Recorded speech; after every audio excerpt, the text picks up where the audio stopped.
Guys, go out there and make our stamp that we are the champions. Because until May, June, we have it. It's belong to us. And we fight to take it again. Manchester City are one of the most successful football clubs of the 21st century.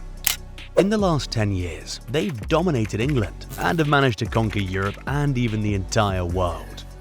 Going into every new season, Man City are always the team to beat, and even your favourite clubs fear them. They've been able to achieve all of this through years of investment, proper planning, shrewd business, and the brilliance of one of the greatest managers in football history. But hey, there's still one thing missing. It is just impossible to talk about City's recent success without mentioning this key piece of the puzzle. But not to worry, we're going to be discussing that in detail today. After the Abu Dhabi United Group took over ownership of Manchester City in 2008, the fortunes of the club turned around completely. The investors from the UAE pumped a lot of money into the club, and they began to buy players. With the help of these new players, City were able to win their first Premier League title in 2012, and then they went on to win it again in 2014. They also won the FA Cup in 2011 and the EFL Cup in 2014. Yes, the trophies were coming in, but we all know that they never really started to dominate until 2016, when they hired Pep Guardiola. With Pep in charge, City have gone on to win 6 Premier League titles, 4 of them coming in successive seasons, a record in the history of English football. They also won the Champions League for the first time in their history in 2023, and in the process became the first English club to complete the European treble in the 21st century. In addition to that, City also completed several side quests, like becoming the first team to finish a Premier League season with 100 points, and becoming the first men's team in the history of English football to win a domestic treble, among other things. During this very successful period, players came and went. You have Sergio Aguero, who was part of the Centurions, but not a part of the Champions League winning side. You have Vincent Kompany, who did the domestic treble but wasn't there for the European treble. You have Rodri, who wasn't with the Centurions or the domestic treble winners, but was a major part of 4 in a row and the European treble. You even have Ilkay Gundogan, who captained the team to the European treble but wasn't there for the record-breaking 4th Premier League title in a row. But there was one man who was there through it all, and it is he who is the engine behind Manchester City's success. His name, Kevin De Bruyne. You see, when De Bruyne joined City in 2015, it was not his first taste of English football. He'd previously played for Chelsea after he joined the London club in 2012, but simply put, he was a massive flop. But to be very fair, he only flopped because he was never really given a chance to shine. Chelsea officially signed him in January 2012, but he remained at Genk until the end of the season. Then, when the summer of 2012 came, he was immediately loaned out to Werder Bremen. Chelsea had just won the Champions League for the first time in their history, so they felt like they had a good team and could do without 21-year-old Kevin De Bruyne. Huge mistake. De Bruyne was amazing during his loan spell in Germany, finishing as the Bundesliga Young Player of the Year, so clubs like Leverkusen and Dortmund wanted to sign him. But Mourinho, who'd just become Chelsea coach for the second time, told De Bruyne to come back home as he had plans to use him. But he lied.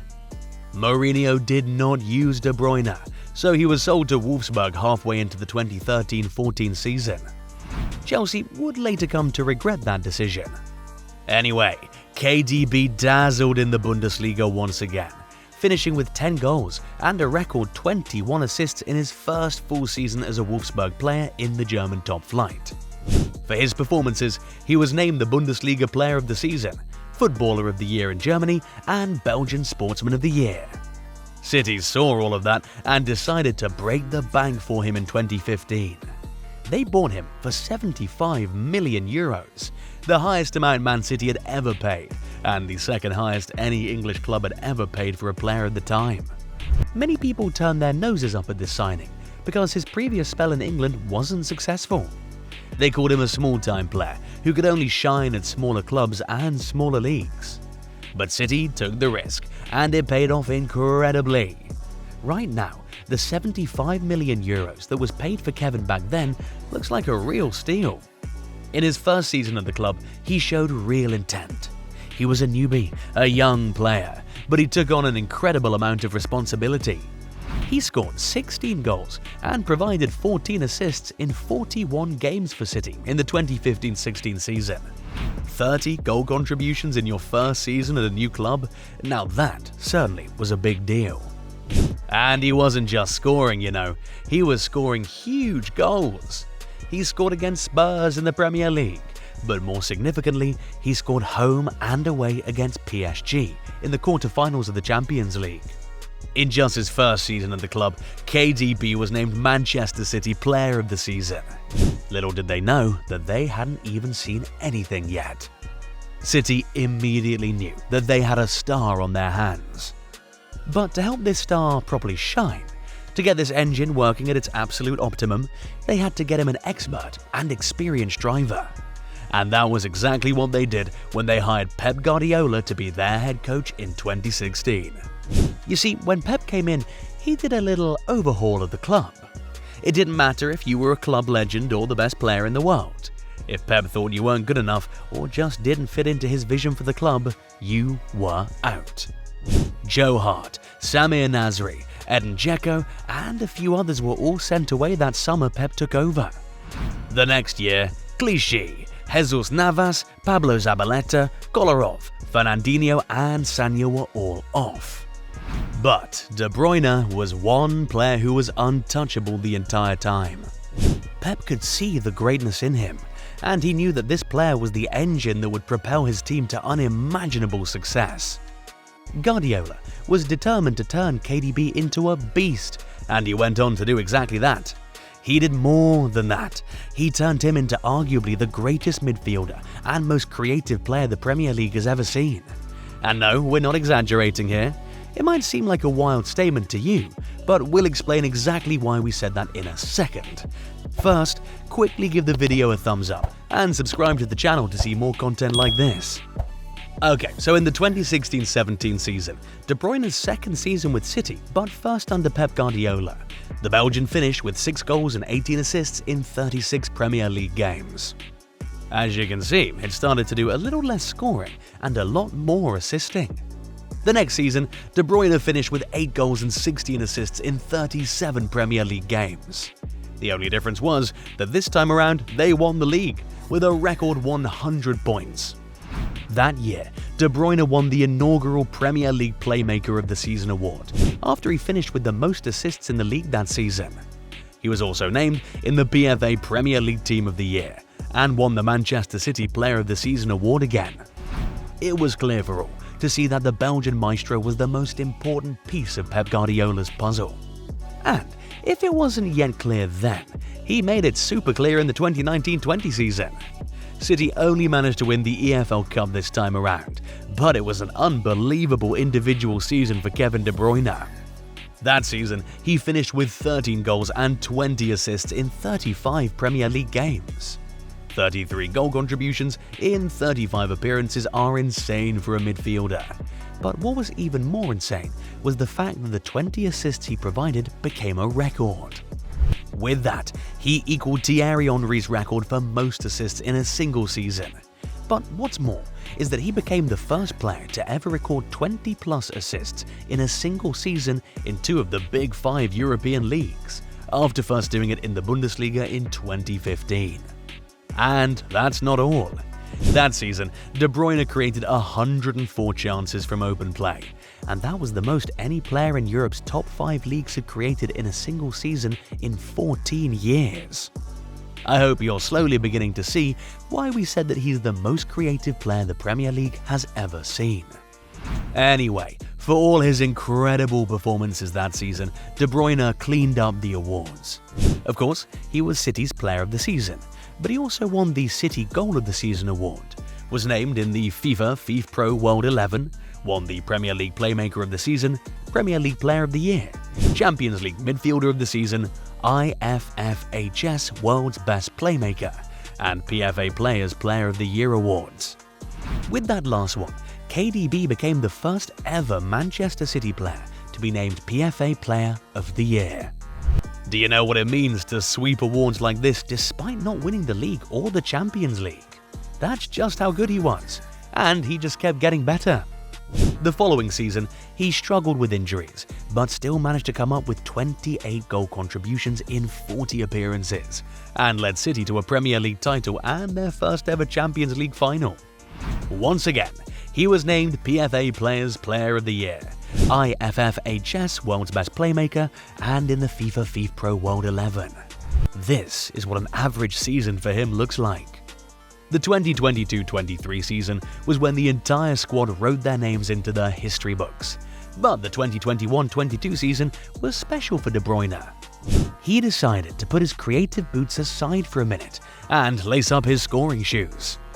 That season, he scored 15 goals, finishing as the highest scoring midfielder in the Premier League and the 6th highest goal scorer in that campaign. He also had 6 goal contributions in 10 Champions League appearances, 2 of those coming in the semi-final against Real Madrid. In the same campaign, he scored the 3rd quickest hat-trick in Premier League history when he scored 4 against Wolves. At the end of that season, he was named Premier League Player of the Season again, becoming the player with the joint most awards in the league's history. He was also named City Player of the Season for the 4th time, the joint most in the club's entire history. And then, to cap it all off, he finished 3rd at the Ballon d'Or. So one could say that the 2021-22 season was De Bruyne's best individual season. And then, in the summer of 2022, Man City bought a goal machine named Erling Haaland. And that was such a gift for KDB, because now he had someone who would convert a lot of the chances he created. With a proven goalscorer in front of him, De Bruyne relinquished his goal-scoring responsibilities and went back to focusing on creating. That season, he scored 10 goals, but provided an incredible 31 assists. That was a total of 41 goal contributions in 49 appearances. Haaland got a lot of credit for the number of goals he scored that season, and rightfully so, but De Bruyne was the one behind pulling the strings. By the way, De Bruyne scored and provided 2 assists in the Champions League semi-final, making it the 3rd successive season when he scored in the Final 4 of the competition. He's easily Man City's biggest big game player ever. Anyway, in the final against Inter Milan, he picked up an injury that saw him leave the game early. And if you ask us, it was pretty poetic. This guy had carried City on his back for years, but for once, they got to carry him over the line to the one trophy that was missing from his cabinet. That year, KDB was named the IFFHS World's Best Playmaker, Premier League Playmaker of the Season, and was included in the FIFA Pro World 11, the Champions League Team of the Season, and the PFA Premier League Team of the Year. Sadly, the 2023-24 season was riddled with injuries that many people thought we'd come to the end of the road for the Belgian. He missed the first half of the season because of injuries, but when he came back, he immediately stepped in and turned things around, inspiring a comeback in their first game back against Newcastle. He would then go on to score 4 goals and provide 10 assists in 17 league games, helping City get over the line to win the Premier League title for a record 4th season in a row. He very quickly made everyone who ever doubted him eat their words. There were rumours that he would be off to Saudi at the end of the season, but the engine is still here, still running, and he started the 2024-25 season brilliantly, with 2 goal contributions in his first 4 Premier League games. He's still got it. De Bruyne is 33 years old now, and it feels like the end is near, but he's not showing any signs of stopping. This guy currently sits at number 2 in the list of all-time most assists in Premier League history, with 113 assists in 264 appearances, behind only Ryan Giggs. But when you look at how many games Giggs played, you'd see that De Bruyne is the most creative player this league has ever seen. Giggs managed 162 assists in 632 appearances. That's an average of approximately 0.26 assists per game, while De Bruyne boasts an average of 0.43 assists per game. The difference is clear. Right now, De Bruyne is 49 assists behind Giggs. do you think he'll remain in England long enough to topple the former United man to become the outright all-time top assist provider in the history of the Premier League? What do you think? As for being the greatest midfielder in the Premier League, we think he already has that title. The question now is, would you also say he's the greatest player in the history of the league? I mean, if we're talking about Manchester City alone, that one's already settled. The man's already established himself, not only as the engine behind Manchester City's success, but also as the greatest player in the history of the club. All due respect to Sergio Aguero, Vincent Kompany, David Silva, Yaya Toure and the like, but this is Kevin De Bruyne's club now, and a lot of this would not have been possible without him. It's why Pep Guardiola celebrated especially with him after they won the treble in 2023, because he was the only player who was there before Pep came, and was still there when they won their first ever Champions League title.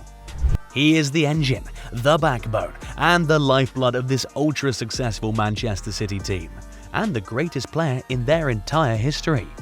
Speaking of their very history, I promise you, it's a very interesting story.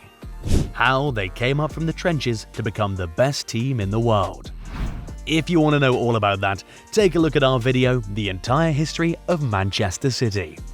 Thanks for watching, and take a moment to give the video a like and hit the subscribe button.